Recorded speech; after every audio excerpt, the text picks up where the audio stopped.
zikir, bacaan-bacaan tertentu dari ayat-ayat Allah dan doa-doa Nabi, dan amalan-amalan tertentu yang diajarkan Rasulullah yang dapat menjaga umat manusia dari mara bahaya apapun yang akan dihadapinya dalam waktu dekat ini.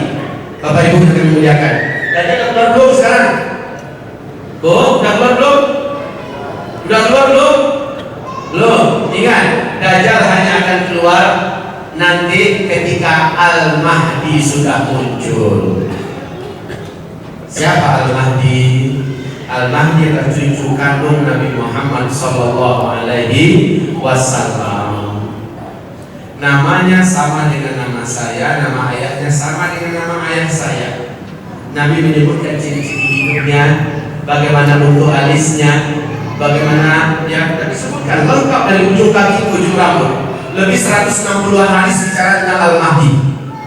Sehingga ada hadis yang ada 16 hadis disebut oleh para ulama ahli hadis tentang Al-Mahdi sampai ke tingkat mutawatir maknawi, sama kekuatannya dengan Al-Quran.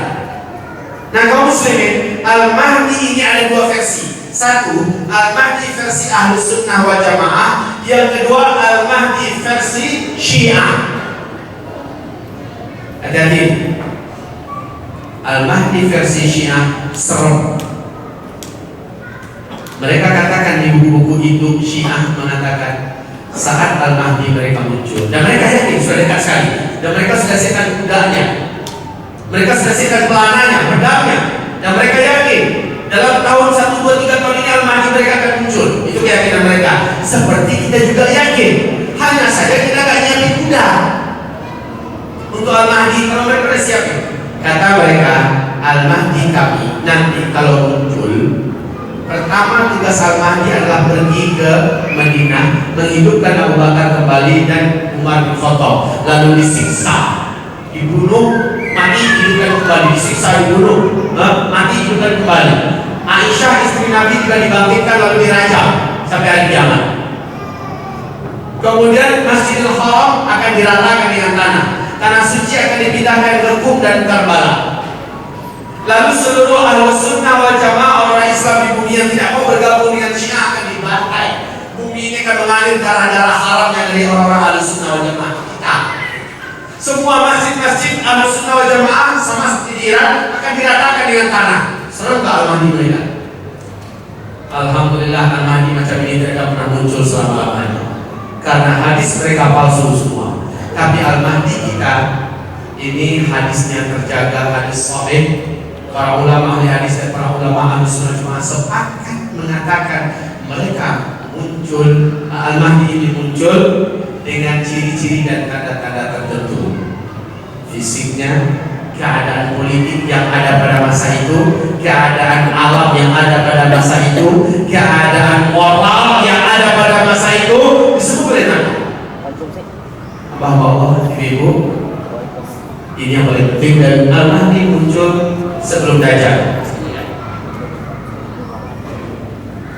Ini Al-Mahdi. Nah, namanya siapa tadi? Namanya sama dengan nama aku, kata Nabi Muhammad. Nama ayahnya sama dengan nama ayah Muhammad bin Abdullah. Usianya diangkat oleh Allah menjadi Al-Mahdi tepat di usia Nabi Muhammad diangkat oleh Allah menjadi Nabi dan Rasul, usia 40 tahun. Tulang hidungnya lurus dan mancung. Jadi hidung kayak gini. Ini nggak punya syarat menjadi Al-Mahdi. Yang ngaku akulah Al-Mahdi, itu Al-Mahdi abal-abal. Dan saya pernah di Malaysia datang seorang anggota musik, nasyid Rehan, untuk pintu kamar hotel saya jam setengah 1 malam, tidak aman. Saya jam setengah 12 baru nyampe di hotel, udah kecapean Pak, mulai dengan mata. Pak Kiai. Nah, saya dipanggil Pak Kiai. Kamu sudah kami muliakan? Saya jawab ya. Siapa? Saya Pak Kiai. Saya mau tanya, ada satu hal yang saya soalkan. Minta maaf, besok saja ya dari balik itu. Tak boleh besok Pak Kiai. Mesti malam ini juga, saya sudah berangkat pergi. Lalu saya intip, siapa dia orang? Memang orang itu. Saya pikir cing, mau ganggu saya tidur. Ya, saya buka pintu, saya coba perlihatkan kepadanya mata saya yang sudah hampir tertutupi oleh menunjukkan saya ngantuk ya, biar dia kasihan sedikit. Ternyata ada rasa kasihan. Boleh saya masuk pakai? Ya silakan. Saya coba layani dia bicara dengan mata yang masih saya perhatikan. Memeran, asli. Lalu katanya Pak Kiai, minta maaf saya mengganggu. Saya tahu ini tak selesai Pak Kiai. Saya dengan cakap dalam pengajian saya bahwasanya Al-Mahdi itu akan muncul dari Malaysia nih. Langsung besar di mata saya. Sekejap ya. Saya otakkan betul. Cuci muka. Sudah saya duduk. Saya jelaskan kepadanya siapa Al-Mahdi itu, di mana dia muncul, dalam kondisi apa dia muncul, bagaimana bentuk wajahnya, alis matanya, bagaimana jidatnya, rambutnya, tingginya, warna kulitnya, bahkan bawah bidang dadanya, bahkan bulu yang ada di dadanya dijelaskan oleh Nabi seluruhnya. Cara bicaranya, bibirnya, bahkan giginya. Gigi Al-Mahdi itu bukan gigi berantakan gigi. Gigi Al-Mahdi itu tahu satu benang kata Nabi dimasukkan akan bisa diselasih oleh benang. Kata giginya rapat, gigi macam-macam apa ini nggak laku sih Al-Mahdi. Nah, hamba Allah yang kami muliakan, dan dia tinggal di Madinah, bukan di Malaysia. Dia tinggal di Madinah. Nanti dia akan dikejar oleh 300 pasukan Sufyani dari Damaskus. Pasukan itu mengejar dengan lewat darat. Laki-laki itu sadar bahwa dirinya diincar untuk dibunuh. Dia pun lari berjalan kaki. Coba lihat, dia lari berjalan kaki. Yang mengejar pasukan berjalan kaki dari Damaskus mengejar ke Madinah. Dia tahu bahwa dia akan dibunuh. Dia lari ke Mekah. Saat dia sampai ke Mekah, yang mengejarnya sampai di Baidah. Baidah itu adalah nama sebuah kota kecil perbatasan antara Mekah dengan Madinah. Ya. Saat itu seluruh orang-orang yang ada di kota Al-Baidah digoncangkan dengan gempa yang hebat, lalu terbelahlah bumi, masuklah gedung-gedung, bangunan-bangunan, rumah-rumah, dan penduduk masuk. Termasuklah 300 orang yang mengejar ini, 299-nya tenggelam masuk dalam bumi di Al-Baidah. Jadi orang kepar dengan kejadian itu. Ini daerah kita ini. Cilandak, ibaratnya Cilandak gempa hebat, hanya Cilandak saja. Kemudian terbelahlah tengah-tengah Cilandak ini. Seluruh gedung-gedung, seluruh apapun yang ada di atas dan manusia yang masuk ke dalam tanah. Satu orang saja yang Allah izinkan selamat. Satu orang itu adalah yang dari 300 tadi, hanya satu orang yang Allah izinkan selamat. Dia kembali mengabarkan kepada kaumnya di Damaskus, karena kami tenggelam. Sementara penduduk Mekah mendengarkan kabar seorang laki-laki dikejar yang mengejar dan tenggelam di Al-Baidah, maka penduduk Mekah sudah penuh keyakinan memang itulah calon Al-Mahdi yang kita tunggu-tunggu. Akhirnya mereka menyebar, mencari-cari di mana laki-laki yang sudah masuk Mekah ini. Ciri-cirinya jelas kan? Alisnya, hidungnya, pelipisnya, pipinya, itu telinganya, rambutnya, giginya, warnanya, warnanya jelas. Maka nggak bisa sembunyi laki-laki ini, Pak. Nah, salah satu adat masuk Mekah, Pak. Wajib tawaf kan?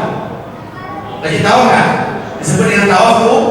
Tawaf dulu. Siapapun yang masuk Mekah harus tawaf dulu. Belum boleh aktivitas apa-apa sebelum tawaf. Maka laki-laki yang masuk ini langsung tawaf sambil mencoba menyembunyikan wajahnya. Dia tawaf mengelilingi, bukan ekor ya, mengelilingi Ka'bah. Saat dia berada antara rukun Hajar Aswad dengan makam Ibrahim, saat dia sampai di posisi situ, dia didapati oleh orang yang mencari-carinya. Langsung ditangkap. Ya masyarakat muslimin, alumu ila hajatikum, wahai kaum muslimin, yang kita cari-cari ini dia, ini orangnya. Maka dia coba memberontak, dia mencoba melepaskan diri. Nah, orang mengepungnya, dan lepaskan saya, lepaskan. Tidak, kamulah Al-Mahdi yang kami nanti. Tidak, bukan saya orangnya. Kalian salah orang. Enggak salah, kamu enggak. Mirip semua ciri-cirinya ada pada kamu. Kalau Al-Mahdi sekarang ngaku enggak? Aku Al-Mahdi loh, ayo baik. Kalau Al-Mahdi ini nolak. Enggak, bukan saya. Kalian salah orang. Lalu dia coba melepaskan diri, dan akhirnya dia lari. Sembunyi dia. Kaum muslimin, di malam harinya kata Rasulullah, fa aslahabullahu fi lailatin. Allah mengislah Al-Mahdi laki-laki ini dalam satu malam, sebagaimana Allah mengislah Musa dalam satu malam. Baik Musa, memang kamu ladang. Diberi dia bekal. Senjata kamu Musa hari ini hadapi Firaun. Nanti Al-Mahdi juga dalam satu malam Allah islah dia dalam satu malam itu, sehingga dia siap untuk menerima beban yang super berat, memimpin seluruh umat Islam di dunia, mempersatukan kembali kekuatan Islam di dunia. Barulah besoknya dia tampil kembali di tawaf, ya, dan dia menerima di bai'ah. Barulah dia dibayar. Yang membai'ahnya 300-an orang persis seperti pasukan Badar Rasulullah Sallallahu Alaihi Wasallam. Nah, ciri-ciri Al-Mahdi itu akan muncul. Bapak Ibu, sekarang ini akan membuat Bapak Ibu terhentak. Saya tidak mau lama-lama, tapi saya usahakan agar misi ini sampai. Biar Bapak Ibu jangan masih menghayal dunia ini masih lama. Jangan Bapak Ibu menghayalkan bahwa pertarungan dan pertempuran kita melawan setan jin, setan manusia masih lama. Sebentar lagi Pak, tapi wajib kita jadi pemenang. Harus setan jin kita harus menang, setan manusia kita harus menang. Yang manapun, maka kita akan berakhir. Dunia ini akan berakhir, umur ini juga akan berakhir. Tapi kita harus menjadi pemenangnya, jangan dipercaya. Ini ciri kemunculan. Ini yang paling penting. Al-Mahdi tidak akan muncul kecuali pada zaman dia akan muncul, bumi akan dipenuhi satu, huru hara dan kegaduhan di mana-mana. Huru hara dan kegaduhan. Dan saya jujur sekali, suara saya cukup besar menimbang. Huru hara sekarang di huru hara nggak seluruhnya? Hampir seluruh wilayah sekitar Timur Tengah ribut nggak seluruhnya? Bahkan sampai di Indonesia ada huru hara nggak? Malaysia ada huru hara nggak? Singapura ada huru hara nggak? Belum sampai ke puncaknya, tapi di Timur Tengah sudah hampir sampai di puncaknya. Baik, kemudian berikutnya Al-Mahdi hanya akan muncul ketika fitnah di Syam membarah. Fitnah di Syam, fitnah Syam. Syam ini di mana tadi Pak?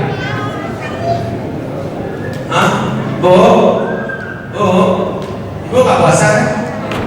Nah, asal dan akhir. Ini dia takbir akhir zaman. Kaum Sunni, Syam itu adalah Palestina, Syria, Lebanon, Yordania. Keempat negeri ini membara dalam fitnah yang tidak tahu ujungnya kapan. Ini adalah sinyal yang tidak terbantahkan tentang kemunculan Al-Mahdi, fitnah di Syam. Nabi menganjurkan umatnya ketika fitnah di Syam ini membara, badiru bil a'mali fitnah, badiru bil a'mali fitnah. Berlomba-lombalah kamu perbanyak amal-amal pada masa-masa fitnah. Wal fitan bisyam. Nabi lurus hadisnya, wal fitan bisyam. Yang dimaksud dengan fitnah itu bukan di Arab Saudi, bukan di Yaman, tapi di Syam. Di Suriah sudah berapa tahun berjalan sekarang? Tahun kelima ini kan kaum muslimin. Di Palestina, ya Allah, makin hari makin jadi gila orang Yahudi, itu tidak. Sekarang orang-orang radikal Yahudi sudah sepakat akan meruntuhkan Masjidil Aqsa. Perang besar-besaran sekarang lagi terjadi di Palestina. Lebanon hari ini kaum muslimin antara Mujahidin dan Ahlus Sunnah wal Jamaah melawan pemerintahan Lebanon yang sudah didominasi oleh Syiah Hizbullah. Kemudian Allah yang memuliakan di Yordania berkecamuk fitnah yang berat. Hari ini Syam memang telah dipenuhi oleh fitnah demi fitnah. Dahsyat sekali sekarang. Allah mengatakan berbanyak amal. Rehab hati muncul di masa-masa fitnah ini. Bahkan ruqyah syar'iyah yang sesuai sunnah di Indonesia, maraknya kemuncak-kemuncaknya ada pada masa-masa fitnah ini di Indonesia. Ini sebagai tanda apa? Kalau saya meyakini inilah tanda kasih sayang Allah. Allah ingin bangkitkan sebahagian daripada hamba-hambanya supaya selamat. Kedua, yang Allah jangan sia-siakan kesempatan ini. Bukan rehat yang menyelamatkan, tetapi poin demi poin, suguhan demi suguhan, tawaran demi tawaran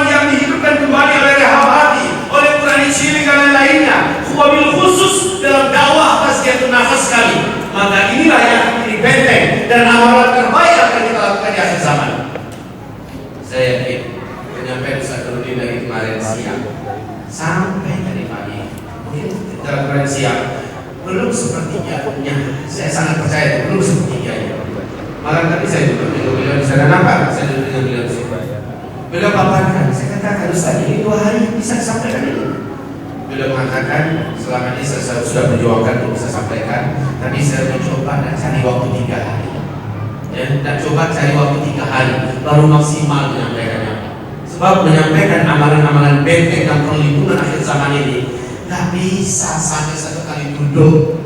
Saya sudah menemukan beberapa orang, Pak. Saya sering ngisi di luar negeri juga dengan majelis Allah. Ada orang yang ngikutin ketika saya ngisi di kerajaan sana. Ketika saya ngisi kerajaan situ, dia datang lagi. Apa katanya? Saya kadang-kadang menemukan yang lebih hebatnya dari yang kedua daripada yang pertama.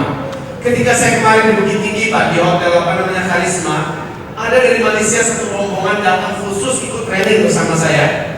Training rehabilitasi kita. Apa kata mereka? Ini lebih lengkap kami dapatkan daripada yang pertama. Bahkan ada Dr. Firdaus namanya, dia adalah seorang ustaz dan ulama di Malaysia. Dia mengatakan ini kali keempat saya mengikuti Ustaz Zul menyampaikan ini, dan semakin saya ikuti baru semakin kuat. Jadi belum minta maaf sekali aja kita dengar kayak gini, belum. Ini baru memperkenalkan. Kalau mau tambah mantap, di mana nanti ada event? Kejar. Di mana lagi ada event? Kejar lagi. Kejar. Waktu yang disediakan adalah waktu perlindungan kita sesungguhnya. Satu minggu. Pada Ancol, Ciloko. Di mana ke puncak macet. Bagus kesini. Kalau kesini, insya Allah selamat dunia dan akhirat. Duit kita juga sedang keluarkan, sedekah. Jadi tabungan kita. Lanjut ya. Sampai mana? Kita sedang fitnah. Untuk seluruh Allah kami sampaikan kepada ibu.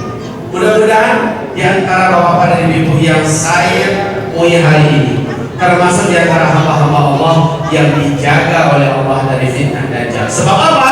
Kata Rasulullah, Dajjal ketika muncul tidak ada satupun kota di dunia yang tidak didatanginya. Saat dia masuk ke kota itu, berduyun-duyun manusia keluar dari mereka berjumpa dengan Dajjal. Saat mereka sudah berjumpa dengan Dajjal, mereka langsung sujud. Dajjal, siapa yang saat itu menyembah Dajjal, dia tidak akan pernah selamat selama-lamanya. Gak ada lagi cerita taubat yang akan diterima. Kenapa? Dia dengan rela sujud kepada Dajjal, menyembah Dajjal. Dan yang paling banyak dari umatku nanti yang murtad menyembah Dajjal adalah kaum wanita. Kaum wanita, ibu. Mana nih? Insya Allah mudah pada mati dua. Bukan guyon loh kan? Bapak ketawa semangat, ketawa apa dulu? Bukan guyon loh ibu. Memang kami laki-laki paling duluan Allah cabut nyawa. Ingat, di sini kata Rasulullah pada periode kelima jumlah laki-laki 1 berbanding jumlah wanita yang 50. Setiap 50 wanita baru 1 laki-laki. Kemana pergi laki-laki? Menjelang Dajjal muncul bakalan banyak kematian terjadi pada kaum lelaki bumi. Maka ibu dimanapun yang muda-muda, siap-siaplah yang masih punya suami melepas suaminya. Karena ketika Al-Mahdi muncul, dia halang-halang suaminya bergabung dengan Al-Mahdi, tidak mau mengangkat kemuliaan Islam berperang bersama Al-Mahdi, laki-laki itu akan dihukum murtad menurut ijma' para ulama. Ibu mau berkawin dengan orang murtad, maka ibu harus motivasi dia. Motivasi dia ada 2. Keluar mana? Bergabunglah dengan Al-Mahdi. Hanya saja Allah yang memuliakan, sebelum ini akan banyak kematian bagi kaum laki-laki mana-mana. Apalagi yang muda-muda. Saya melihat yang muda-muda ini cepat meninggal daripada bapak. Kenapa? Bapak mungkin saja nanti pada harinya nanti disuruh tinggal di Indonesia. Sebab apa? Yang muda-muda mereka akan muda. Dia akan menyeberangi dengan sampan nanti ke Selat Melaka, lalu sampai di Malaysia menunggu kuda terus Indonesia. Mudah-mudahan sepanjang jalan selamat.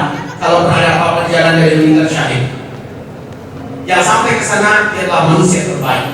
Yang bertahan diri di sini sementara dia sudah pantas untuk keluar, dia murtad.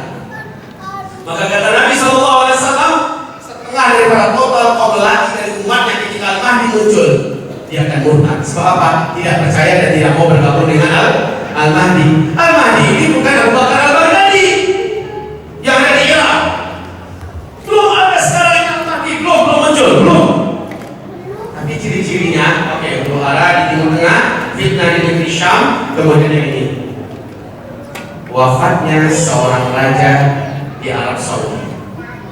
Ya, raja ini ada 3 calon ahli waris di belakangnya. Ada 3 calon ahli waris di belakangnya. Kaum muslimin, beberapa Jumat yang lalu, lebih kurang 21 Jumat yang lalu, telah wafat Raja Abdullah, ya, di Arab Saudi. Kaisar. Siapa yang menggantikannya? Raja Salman, digantikan oleh Pangeran Salman yang sekarang menjadi raja di Arab Saudi. Oh tidak, kaum muslimin, Raja Abdullah ini dia adalah salah seorang di antara anak Raja Abdul Aziz. Jadi pendiri kerajaan Arab Saudi modern yaitu Abdul Aziz bin Saud atau bin Saud, ya. Dia punya istri resmi, istri syar'i, ya, yaitu 4 orang yang anaknya dari kaum laki-lakinya ada 12. Ya. Perintah Abdul Aziz ini 1, 2, 3, 4, 5, 6, 7, 8, 9, 10, 11, 12. Apa perintah beliau? Dan ini dianggap sebagai keputusan kerajaan.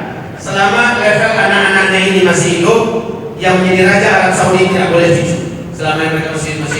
Jadi wajibkan mereka. Kalau yang ini meninggal, maka harus langsung digantikan oleh saudara sebelahnya, walaupun lain ibu. Kalau ini meninggal, langsung digantikan oleh saudara sebelahnya. Begitulah terus. Nah sekarang di sini ini adalah Raja Faisal, Pangeran Faisal. Kita kenal siapa ini Faisal.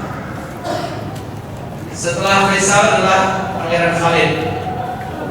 Setelah Khalid adalah Pangeran Fahad. Setelah Fahad adalah Pangeran Abdullah, ya, yang meninggal waktu yang lalu. Di belakang Abdullah adalah Pangeran Sultan.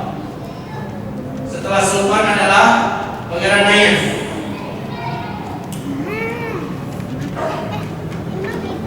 Setelah Pangeran Nayef adalah Pangeran Salman. Setelah Pangeran Salman yaitu Pangeran Tolal. Pangeran Tolal, ya, bukan Tolal.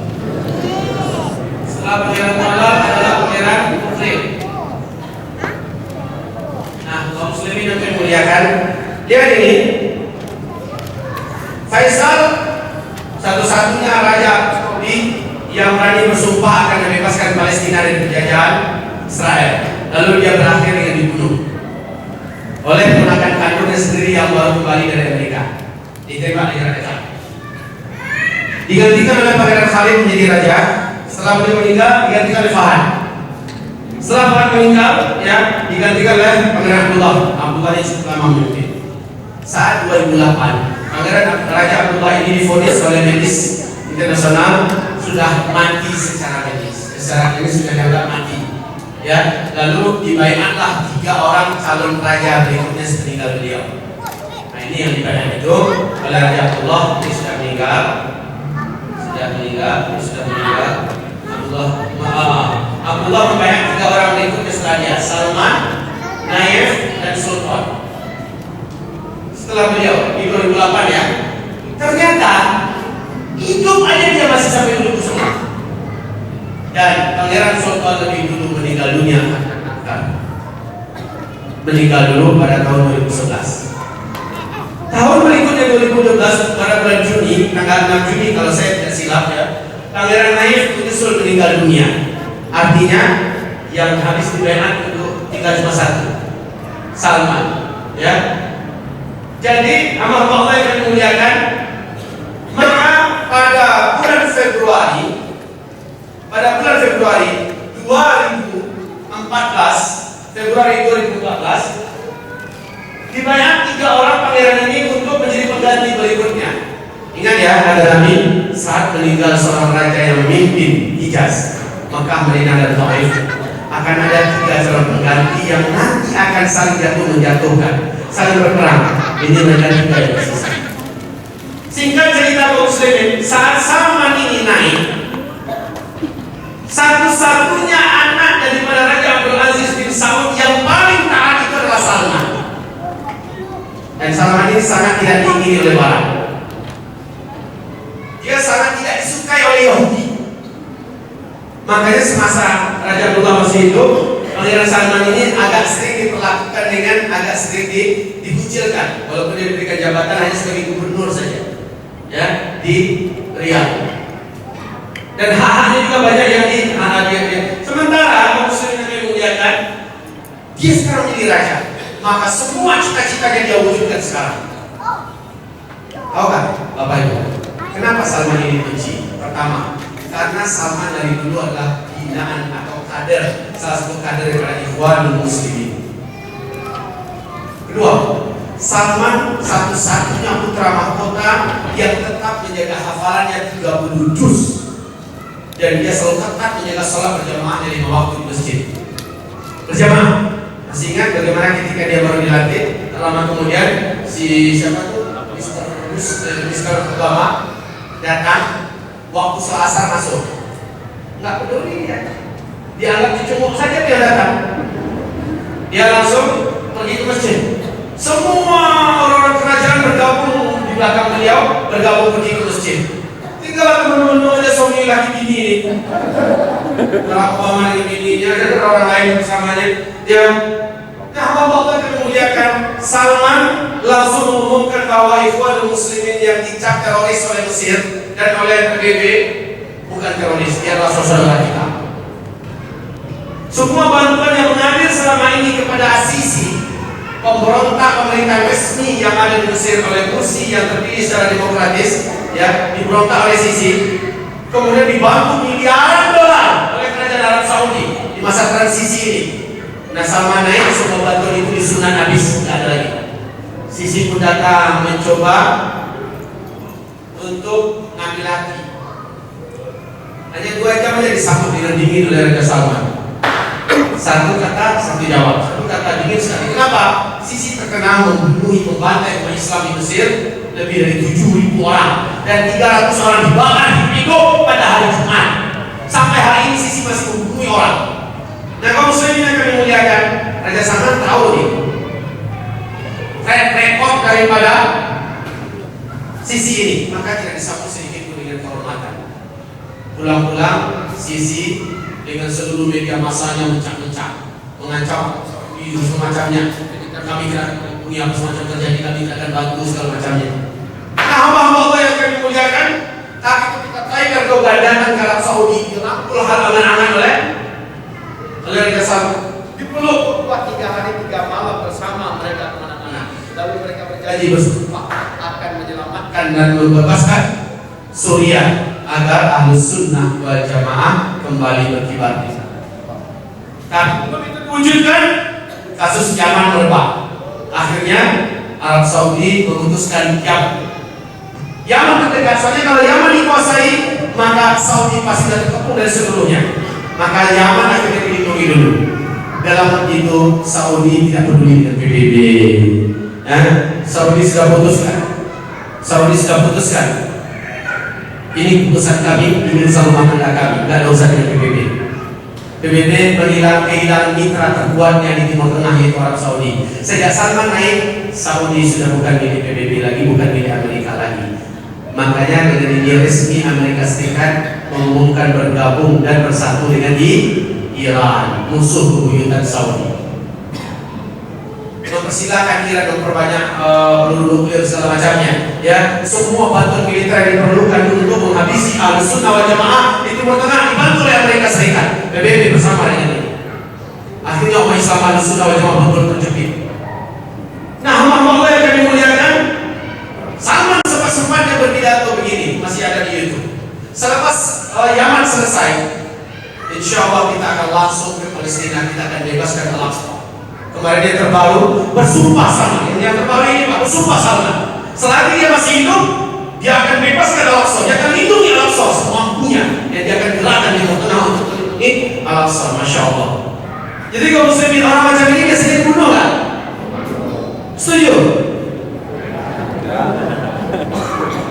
seluruh ulama ahli sunnah wal jamaah sepakat melayangkan surat kepada Raja Salman, kami mencintai engkau, kami merindukan pemimpin-pemimpin ini akan seperti engkau. Ya, orang ini sudah tua bu, sudah 79 dan 80 lagi umurnya Raja Salman. Itu pun banyak penyakit dalam badannya Pak. Saya sudah mendengar sekarang ada konspirasi upaya-upaya pembunuhan terhadap beliau. Bagaimana nasib Pangeran Tolan? Ini termasuk orang terkaya nomor 6 di dunia. Secara resmi diusir oleh Raja Salman sebagai anggota kerajaan. Kenapa? Ini tukang maksiat yang luar biasa. Dengan fulusnya, fifulus klise fulus, mafifulus mampus. Tolong punya itu, dan dia diusir dari kerajaan Arab Saudi. Yang terjadi apa? Marah nggak? Pasti. Sementara mukmin, dagingnya, otaknya, darahnya 100% adalah kiblatnya ke barat. Loyalitasnya pada Yahudi. Salman tahu ini orang berdua tidak layak menjadi raja Arab Saudi berikutnya. Makanya Salman beberapa Jumat yang lalu meresmikan melantik 2 calon raja setelah beliau. Ya, yang pertama anak daripada saudara kandungnya Nayef, saudara satu ibu satu bapak ya, Muhammad bin Nayef namanya, Muhammad bin Nayef. Dan ini adalah Muhammad bin Salman. Kalau Muhammad bin Nayef meninggal, berikutnya mengganti orang Muhammad bin Salman. Artinya dua hal orang ini sudah dicopotnya. Otomatis mereka ini marah. Kedengaran sekarang enggak kan? Kayaknya keraguan aja. Enggak ada keraguan Muslim. Saya punya sahabat dan saudara di Timur Tengah sekarang di University Arab, ya. Mereka ini apalagi yang ini dan keturunannya, ya. Di Walid bin Talal, dia juga orang punya kawan dan harta yang sangat berang karena hak kerajaan berikutnya sudah dicopot dari mereka. Tidak kembali. Kalau ini saja dibunuh Pangeran Salman ini, orang biasanya tidak lama hidup. Biasanya terjadi tidak perebutan kekuasaan. Terjadi tidak? Allah yang kami muliakan, tolong ini, tolong ya, diperbaiki bahasanya, tolong, bukan tolong. Saya katakan dia sekarang merasa terusir dari kerajaan dan memang diusir. Kemarahannya memuncak. Mungkin dicopot haknya sebagai calon raja pengganti setelah Salman. Dibayangkan dua orang ini, kegaduhan apa yang terjadi? Sementara loyalitas mereka pada Islam ini orang yang sangat kuat pada Islam ini, masya Allah, masya Allah, sangat tidak diragukan lagi. Baru saja Salman naik menjadi raja, seluruh gaji pegawainya, militernya, gurunya, dokter, macamnya dibuat 2 kali lipat. Ulama-ulama, pemuda-pemuda yang di penjara di bawah tanah dibebaskan seluruhnya. Yang dulu kritis, yang dulu banyak menyuruhkan dakwah tauhid segala macamnya, dulu di penjara dibebaskan seluruhnya. Ya, masya Allah muslimin. Sangat banyak yang dilakukan oleh Raja Salman padahal beberapa bulan baru dia memimpin, sudah sangat banyak. Tetapi Nabi mengatakan akan dibunuh seorang jiwa yang suci. Kematian yang menyebabkan malah para malaikat di langit dan malah orang beriman yang ada di bumi. Setelah kematiannya, keributan dalam tubuh kerajaan terjadi. Setelah Al-Mahdi muncul. Paham? Maka hamba-hamba Allah yang kami muliakan, setelah Raja Abdullah meninggal, penggantinya sekarang adalah Raja Salman. Sepertinya kita menunggu Raja Salman ini mungkin dikudeta oleh 2 saudaranya ini, atau dia dibunuh, lalu setelah itu ada keributan dalam rumah tangga kerajaan Arab Saudi. Kalau itu benar terjadi, lalu gempa pada tahun yang sama menyusul di Arab Saudi, lalu jamaah haji di Mina tahun yang akan datangnya. Tadi ini mulai Pak. Saya sudah menjelaskan sebelumnya di YouTube, saya sudah jelaskan sebelumnya di Besar TV, saya sudah menjelaskan sebelumnya bahwa akan terjadi kekacauan dan keributan di Mina dan pelakunya adalah Iran. Dan benar, sekarang ini resmi Iran mengakui bahwa kematian 717 jamaah yang ada di Mina adalah kesalahan daripada jamaah dia yang melawan Quds. Dan tahun yang akan datang, seandainya Saudi Raja Salman yang meninggal atau terjadi keributan dalam tubuh kerajaan, gempa susul-menyusul, maka pasti, ya pasti, insya Allah Taala pada musim hajinya Madinah akan berdarah-darah kaum muslimin. Sebab apa? Syiah akan mencari-cari tuduh Ahlus Sunnah wal Jamaah dengan pisau, dengan parang, dengan pedang, atau dengan apapun yang bisa mematikan banyak umat Islam. Dan mereka punya sejarah yang sangat banyak di tanah haram membantai umat Islam Ahlus Sunnah wal Jamaah. Ya, pasti terjadi kaum muslimin. Kenapa bisa? Karena pemerintah sangat sibuk, ribut bertengkar sesamanya, lalu tidak maksimal penjagaan jamaah haji di sekarang saja 100.000 Pak dikerahkan bala tentara oleh Raja Salman. Masih kayak gini yang terjadi. Apalagi nanti ketika mereka sedang kacau sama mereka. Dapat bayangkan nggak? Jemaah haji terbesar setelah Indonesia dan Iran. Pertanyaannya, kalau memang Iran suka buat orang selama ini di Arab Saudi, di tanah Mekah, bunuh banyak ribuan jemaah haji yang lain-lain, kenapa nggak dilarang saja? Pertanyaan itu kalau ada di kepala bapak dan ibu, kenapa nggak dilarang saja jemaah Iran masuk? Pertanyaan itu sampai sekarang masih melayang di kepala saya. Kenapa nggak dilarang saja? Salah satu baru andai-andai kalau dilarang masih akan terjadi perang besar-besaran, sementara mungkin Arab Saudi memang belum mampu secara militer menghadapi Iran. Tapi percaya, kalau ini terjadi, saya yakin bapak pun akan siap ke Arab Saudi sambil haji, kalau jadi itu sambil umroh atau nggak sambil memang untuk perang, siap melawan Iran. Betul tidak? Tiga orang yang jawab. Betul. Ahad.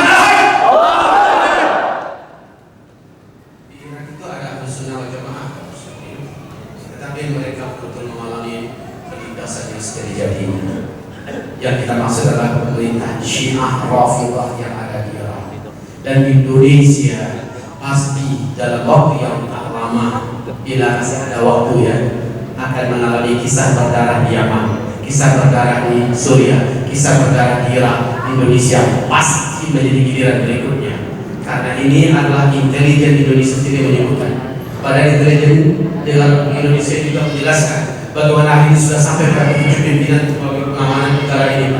Indonesia akan mengalami seperti Suriah, seperti Irak, antara Ahlus Sunnah wal Jamaah dengan Syiah impor yang akan menjadikan Indonesia itu berkiblat kepada Irak. Namun, baik kaum muslimin, kita kembali menjelang kemunculan Al-Mahdi.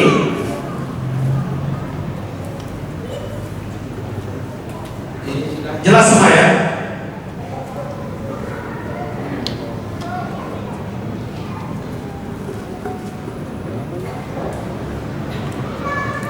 Menjelang kemunculan Al-Mahdi, berikutnya akan ditemukan suasana. Nabi berkata bahwa Al-Mahdi akan muncul di musim salju, dan kalian ketika dia muncul wajib berbaiat kepadanya, bergabung di belakangnya walau merangkak di atas salju. Merangkak di atas salju. Oke, pertanyaan saya, mungkin nggak Arab sepanas itu turun salju di sana? Tapi sudah terjadi nggak? Pertanyaan bukan mungkin lagi, tapi sudah terjadi kan? Sudah. Perjalanan tahun kelima sekarang kaum muslim. Arab seperti hari ini betul-betul terlihat. Alhamdulillah. Kalau misalnya saya presentasi di mana-mana macam ini, saya sampaikan langsung slide yang muncul. Wah, nampak langsung kaum muslimin. Kayaknya ustaznya harus ikut terus. Atau saya ikut terus pasal tempo berjalan sama di mana-mana. Nah, sinergi ini kaum muslimin. Ini nggak pernah sepanjang sejarah. Jazirah Arab itu salju sekarang dari 5 tahun berturut-turut kaum muslimin. Bahkan beberapa masa yang lalu dia sampai 1 meter dari Kabul sampai ke Gaza, Palestina. Saljunya sampai 1 meter. 1 minggu lah banyak pesawat bisa dilihat. Mobil tidak boleh keluar. Mana peraturan kita sekarang? Pertanda Al-Mahdi memang seakan akan keluar. Baik kaum muslimin, lihat tahun ini unik nggak di Arab Saudi? Musim haji ini unik tidak? Apa yang Bapak Ibu bisa kumpulkan? Yang musibah yang terjadi, satu, badai gurun yang membuat gelap gulita apapun. Kemudian yang kedua, hujan lebat yang diiringi dengan guntur dan petir yang sangat ya, menjadi salah satu tren daripada teknologi tercanggih milik Bin Laden patah dan runtuh, lalu menewaskan ratusan orang. Yang ketiga, hotel di Aziziyah Mekah terbakar, ribuan yang harus diungsikan. Yang keempat, apa kejadian berikutnya? Kriminal Pernah Bu? Ibu nggak dengar berita di Arafah? Bagaimana badai di Arafah, beberapa tenda jamaah haji diangkat, terangkat oleh bukan pembawa lagi terangkat. Ya, kemudian kaum muslimin yang kami muliakan, tidak sedikit jamaah yang mengalami heat stroke karena panas yang berat pada tahun ini. Karena sebelumnya masih musim dingin tahun yang lalu. Sekarang udah panas 45 derajat Celcius. Masya Allah kaum muslimin.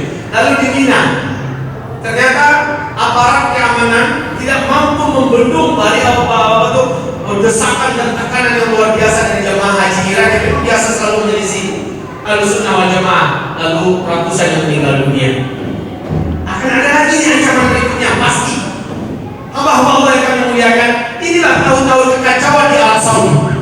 Saya katakan sekali lagi, tapi belum final, belum final. Finalnya nanti kalau sempat Raja Salman dibunuh, lalu terjadi perang saudara dalam tubuh kerajaan memperebutkan kekuasaan, lalu di tahun yang sama gempa susul-menyusul di Jazirah Arab, ya, maka sudah dapat diyakini pada bulan Ramadannya akan terjadi hantaman meteor dari langit yang menyebabkan teknologi berhenti. Lalu musim hajinya terjadilah pembakaran haji besar-besaran. Nah, pada Muharramnya barulah Al-Mahdi muncul. Ya, barulah Al-Mahdi muncul. Sama-sama kita lihat saja. Tapi kalau belum ada gempa-gempa di Jazirah Arab, belum, maka belum ya, belum meninggal Raja Salman, masih hidup, alhamdulillah. Masih banyak yang dapat dilakukan oleh Raja yang mulia ini untuk menyelamatkan kaum muslimin. Saya katakan tadi, jiwa yang suci dibunuh. Siapa Rasul Zakiyah itu? Menurut analisis kami, yang pasti dan maha tahu, orang yang patut disebutkan jiwa yang suci, wallahu a'lam, adalah Raja Salman. Ketika dia terbunuh, akan sedih dan marahlah orang beriman semua. Seluruh malaikat di langit juga marah. Kenapa? Dia juga ada dosa, tetapi terus terang saya katakan, saya dulu termasuk orang yang benci dengan Saudi, terus terang. Tapi setelah Salman naik, saya jatuh cinta, saya penuh-penuh jatuh cinta kepada Raja Salman. Setelah semua apa yang dilakukan untuk Islam dan kaum muslimin, apalagi para ulama Ahlussunnah wal Jamaah dari berbagai lembaga di dunia mengirimkan surat resmi keberpihakan mereka dengan Raja Salman, jatuh cinta ini lebih besar.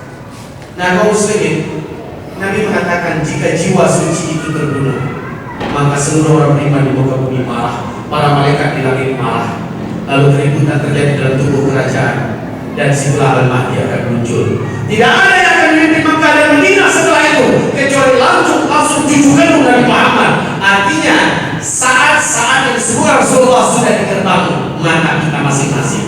Al-Mahdi memang sudah sangat dekat akan keluar. Jika ia keluar, tidak dapat lagi dielakkan, Dajjal pasti muncul setelah itu. Yang akan mempersatukan Islam adalah Al-Mahdi. Sekarang Pak makin berujung, makin berderai kita, makin bercerai, makin pecah belah. Baik kaum muslimin, seterusnya apa? Sungai Efrat mengering. Efrat. Coba lihat Sungai Efrat. Tahu di mana Sungai Efrat? 3 sungai terbesar di Timur Tengah, Pak. Apa yang pertama? Sungai Nil. Sungai Nil. Yang kedua Sungai Efrat. Nah, karena terjadi kiamat sampai mengering Sungai Efrat ini. Apabila maka akan muncullah gunung emas yang akan diperebutkan oleh seluruh lelaki di muka bumi. Setiap 100 orang dari laki-laki yang berperang di Efrat gunung emas itu, 99-nya mati terbunuh di situ. Cuma 1 yang bertahan hidup. Lalu apa kata yang 1 itu? Setiap mereka berkata, semoga 1 orang yang hidup itu saya orang. Saking ratusnya mereka mendapatkan gunung emas ini, perang seluruhnya. Sungai Efrat hari ini di Irak, mulai tanggal 12 Februari, New York Times 2013 telah resmi mengumumkan bahwa menurut pengamatan NASA Amerika Serikat, 60% Sungai Efrat telah kering. 2014 Sungai Efrat di Irak akan kering total. Ternyata betul loh, 2014 sudah nggak ada lagi, Sungai Efrat sudah kering. George Walker Bush. Nah, siapa yang maksud? Siapa ya? Mantan Presiden Amerika Serikat sebelum digantikan oleh Barack Obama. Dia pernah berpidato berapi-api. Apa katanya? Satelit kita telah menemukan adanya potensi emas yang sangat besar di Irak. Dan apapun yang terjadi, Amerika Serikat selaku polisi dunia yang menjaga keamanan, yang menjaga keamanan di mana-mana, supaya tidak terjatuh ke tangan-tangan yang tidak pantas. Malaysia. Ini rahasia kenapa hamba-hamba Allah Bapak Ibu yang kami muliakan. Barack Obama pada bulan Februari 2014 menahan 135.000 bala tentara daratnya pasukan infanteri dari negeri Teluk tidak jadi ditarik ke Amerika. Sebab apa? Persiapan dalam rangka mendapatkan gunung emas yang ada di Irak. Negara-negara besar punya teknologi tinggi telah mengetahui ada tumpukan emas yang sangat besar dalam berbumi Irak, dan nanti akan keluar mungkin karena hantaman meteor atau mungkin karena gempa, dia akan muncul, dan setelah kemunculan itu baru orang akan perang di sana. Semua laki-laki dunia akan datang ke situ, kata Nabi. Dalam setiap 100 laki-laki 99 yang mati terbunuh, cuma satu yang hidup. Tapi Nabi melarang umatku, kalian jangan ikut perang di sana. Ya, umat Nabi Muhammad jangan ikut-ikutan, Pak. Jangan ikut-ikutan.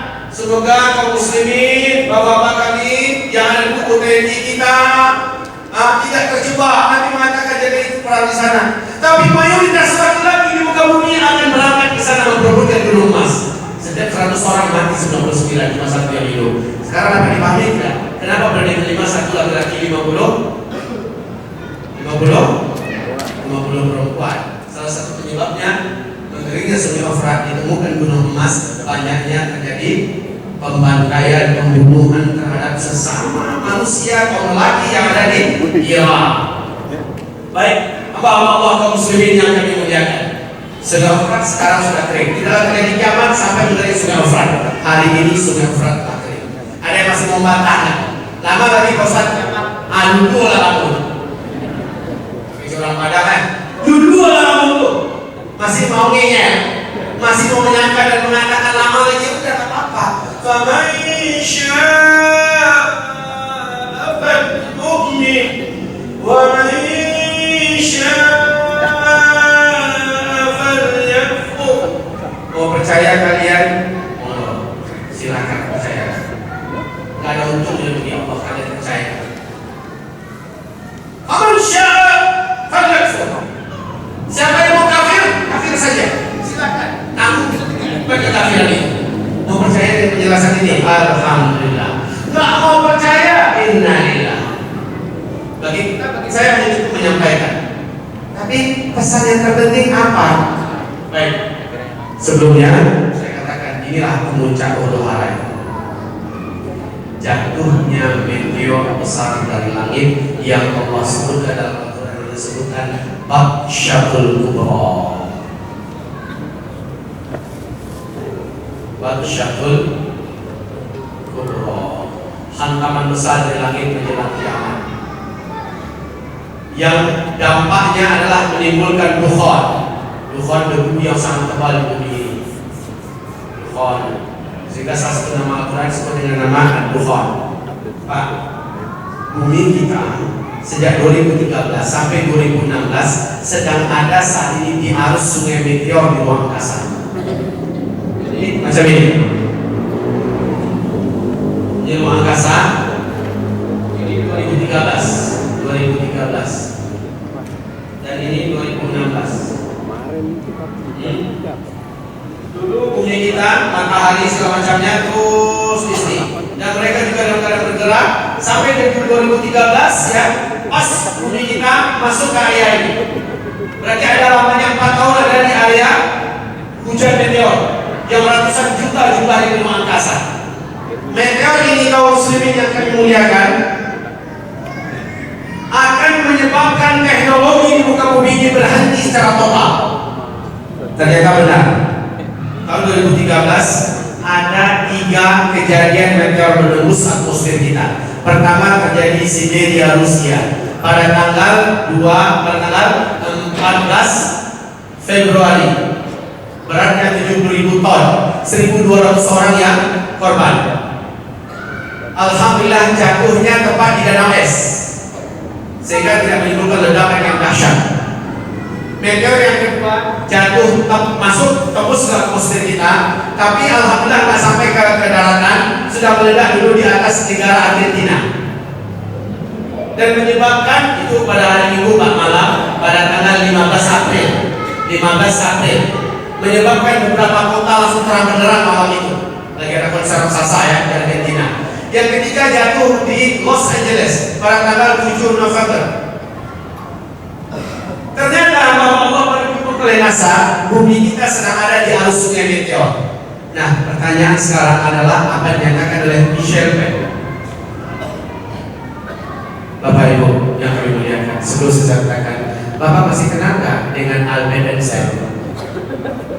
Masih kenal dengan Albert Einstein? Ibu pernah kenal ya?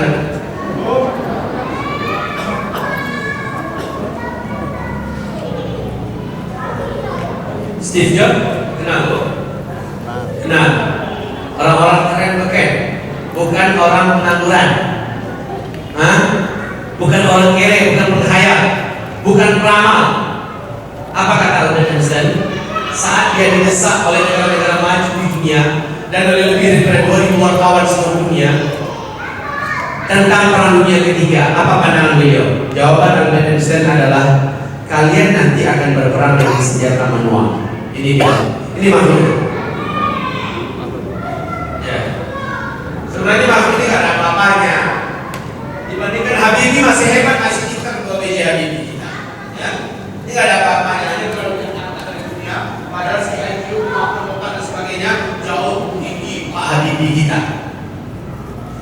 Baik kaum muslimin, makhluk satu ini menjawab bahwa sesungguhnya perang dunia ketiga nanti kalian akan perang dengan menggunakan senjata manual. Tidak ada satu tenaga senjata teknologi yang kalian buat hari ini yang dapat dipakai pada masa itu. Senjata manual. Steve Jobs juga mengeluarkan pernyataan yang unik sebelum dia meninggal. Apa katanya? Selepas saya nanti, tak lama kemudian kalian semua akan kembali ke zaman batu. Dua tokoh ini yang cakep ini ada darah Arabnya di muslim. Steve Jobs, walaupun dia mati dalam kafir, tapi pernyataannya yang fenomenal. Sempat di Republika diterbitkan 2 kali terbitan, pernyataan fenomenal. Selepas saya nanti kalian semua akan kembali ke zaman batu. Ternyata benar bahwa Michel Penn menjelaskan meteor yang ada di ruang angkasa, itu apabila menabrak bumi kita, garis diameternya 2 km saja meteor ini Pak, maka saat dia masuk menghantam atmosfer kita, dia akan tembus dalam keadaan terbakar. Dalam keadaan terbakar menimbulkan asap yang sangat tebal.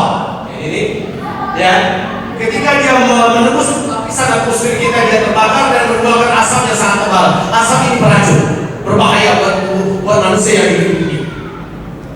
Kaum muslimin yang kami muliakan, lalu kekuatan meteor tersebut sama dengan 1 juta kali lipat bom nuklir yang meledak di Nagasaki dan Hiroshima. 1 juta kali lipat dari yang meledak di Nagasaki dan Hiroshima. Jadi kalau jatuhnya ke laut, kata beliau, akan menimbulkan gelombang tsunami 230 meter tingginya. 230 meter ketinggian ini. Di akhir itu 15 meter cuma 200 ribuan orang meninggal dunia. Rata satu pada Aceh. Bagaimana dengan 230 meter? Kalau dia jatuh di kutub utara atau kutub selatan, maka kutub tersebut akan meleleh dan cair, permukaan laut akan naik 7 meter lagi. Maka Chicago, New Zealand, New York, ya, termasuk Jakarta, ini Singapura, Sabah, ya, banyak kota-kota yang ada di muka bumi ini tenggelam. Banyak terjadinya kota-kota yang tenggelam forever, selama-lamanya. Kemudian kalau jatuhnya ke daratan, dan ini yang paling tepat, dan surat At-Tur, dalam surah Al-Hadid, dalam surah Al-Mulk, Allah menyebut kejadian Fatsyatul Kubra menjelang kiamat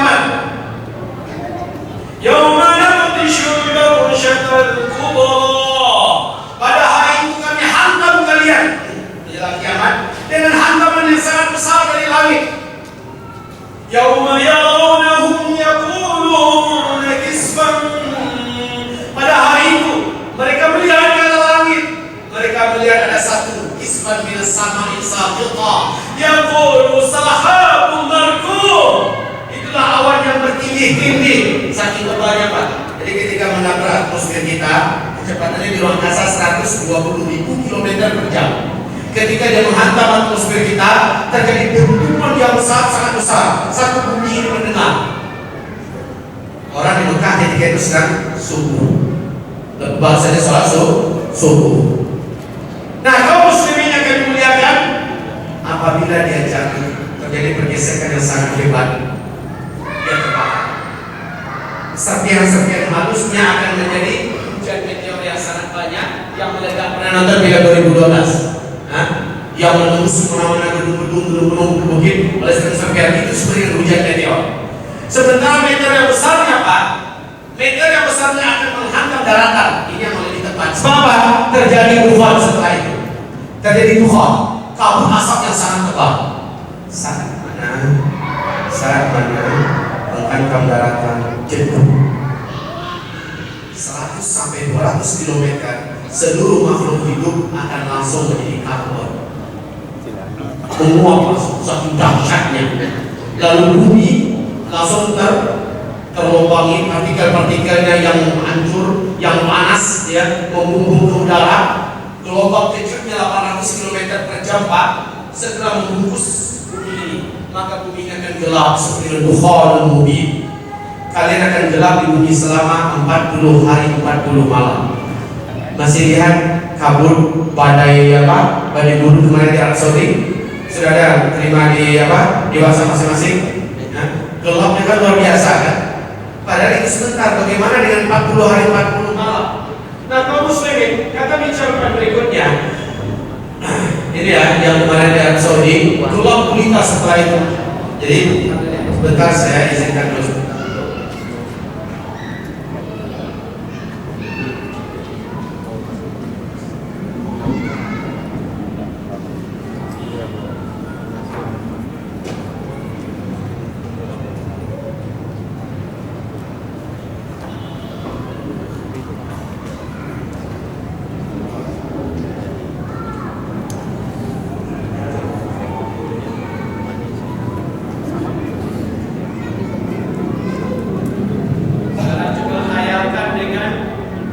Yang terjadi akibat meteor. Sementara itu sangat panas Bapak, panas sekali. Sangat panas sekali. Kata Rasulullah, akibat dufan itu seluruh orang kafir akan melumpuh kulit mereka, bagaikan masuk oven. Keluar asap dari lubang hidung mereka, dari mulut mereka berasap, dan dari mata mereka merah dan seperti akan keluar. Maka dari dubur mereka keluar asap. Begitu dahsyatnya. Abdullah bin Abbas berkata, sama-sama kami mengatakan bahwa meteor sudah lewat malam tadi, berarti besok terjadi tufan. Jadi mereka menghubungkan antara meteor jatuh dengan tufan, para sahabat ini. Nah, kaum muslimin yang dimuliakan, langsung kata Syarifan, beliau mengatakan, saat meteor itu menabrak atmosfer kita, dia mengandung cyanide. Dalam meteor itu mengandung cyanide, yaitu nah, pergesekannya yang sangat radikal dengan kecepatan dan kekuatan yang sangat cepat menuju bumi kita menjadikan timbulnya medan magnet yang sangat kuat Pak. Akibatnya seluruh benda-benda logam